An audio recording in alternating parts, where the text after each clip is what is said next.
Good evening, my friends. Tomorrow is Halloween, the day when every horror fan and TV network decides to put on an all-day horror movie marathon. Now, I've never been a big fan of horror myself as a genre, but there have been some shows that I really loved that either had horror themes or that were just legitimately horrifying, regardless of the genre. Today's video, I'm going to be focusing on the latter. These are 5 shows that freaked me out. Not necessarily the 5 best shows with horror elements, but the 5 shows that most effectively scared me. And of course, all 5 of them are shows that are worth checking out, so if you need something to marathon tomorrow and you don't want to resort to cable TV, then by all means, check out some of these anime, or at least one of them. At number 5 is the film Perfect Blue. This film was the debut of one of the greatest filmmakers in anime history, Satoshi Kon, who unfortunately died a few years ago. It was made in the late 90s, and it was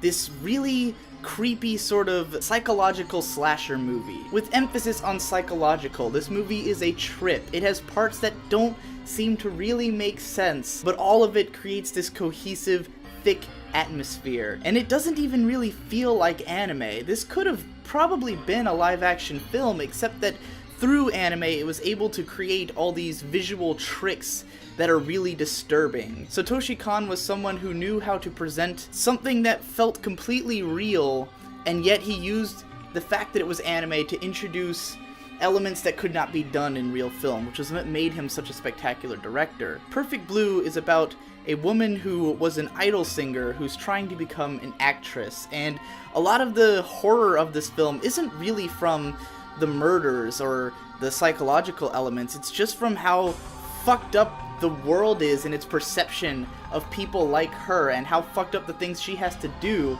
to be able to stay relevant are. The kinds of expectations that people have of her, the way that her fans treat her, it's creepy and unsettling, and it makes you afraid for the real world, even in situations where there aren't people getting murdered. When you think about the things that she's going through, you're like, fuck, real people probably go through this, and it's kind of terrifying. At number 4, I've put Infinite Revius. This is the least horror-themed of the shows on this list. The show takes place on a space station that sort of gets lost in space, and all of the adults who were on board end up dead, whereas the kids, who were all these like trainees, have to now run the ship and sort of form a society inside this ship as it becomes apparent that they are trapped in space.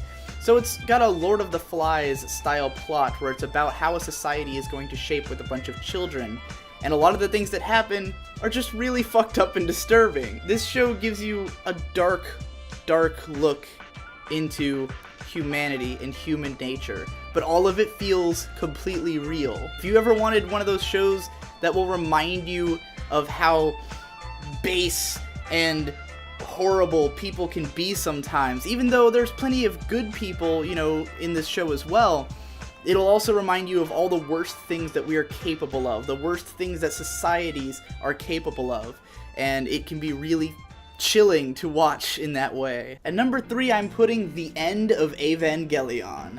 This is not conventionally considered a horror film, but I've never heard of anyone who watched this movie and wasn't horrified to at least some extent, especially those who saw it when they were younger. This is a scary, terrifying, fucked up, freaky-ass movie. It comes as the sequel to Neon Genesis Evangelion, which of course is one of the most classic anime ever made, and itself had plenty of terrifying and fucked up moments, but then the film, the imagery alone is so striking and crazy.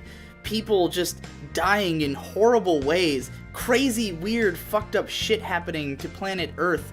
It's the apocalypse. It is an apocalyptic series, and there have been a number of anime that have done apocalypse scenarios well. Devilman, one of my favorite manga, which would be on this list if this was a manga list, has an amazing apocalyptic imagery. Berserk.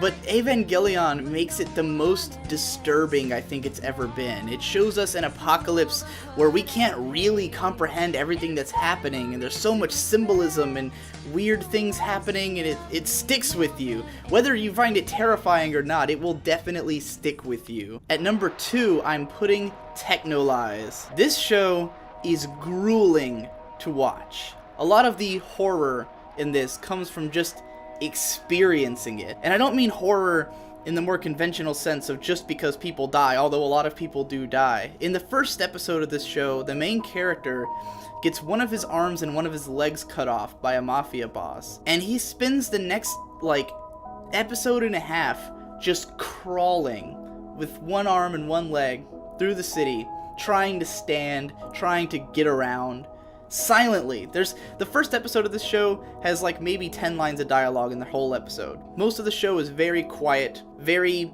thick with atmosphere. It's got this dark, grungy look. Everything's fucked up and terrible. It's in this like underground city that's like run by gangs. Everything sucks in this world.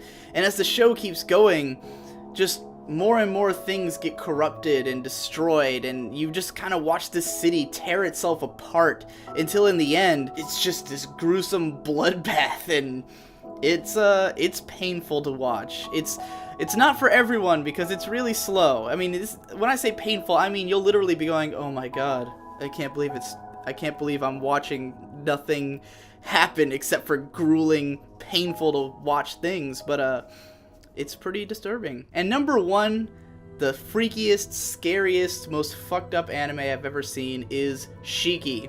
This one is deliberately horror. In fact, this one was actually inspired by a Stephen King story whose name is completely escaping me right now. But it takes it and sets it in rural Japan, and it's about vampires. Specifically, it's about a war between vampires and humans. At first, it's a mystery about these vampires who show up in this town, and people start disappearing, and the people in the town are trying to get to the bottom of it. But what eventually it spirals into is a conflict between humans and vampires in which neither side is necessarily right.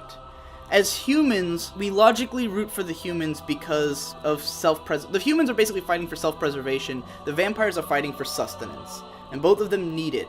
And both sides have people who are not worth rooting for, as well as people who are worth rooting for.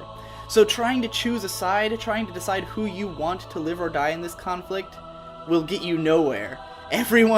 Every side is fucked up. Every person, who you want to live, you're like, you know they're trapped in this situation.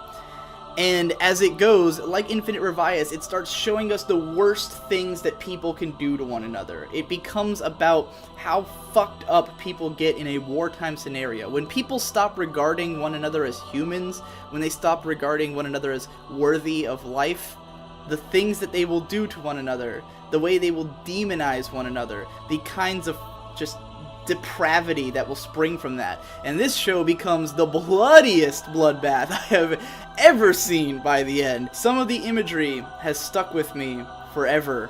Some of the moments in this show, some of the fucked up feelings that I felt. I never felt like moral disgust until I watched this show, where it really made me think, wow, people are fucked up.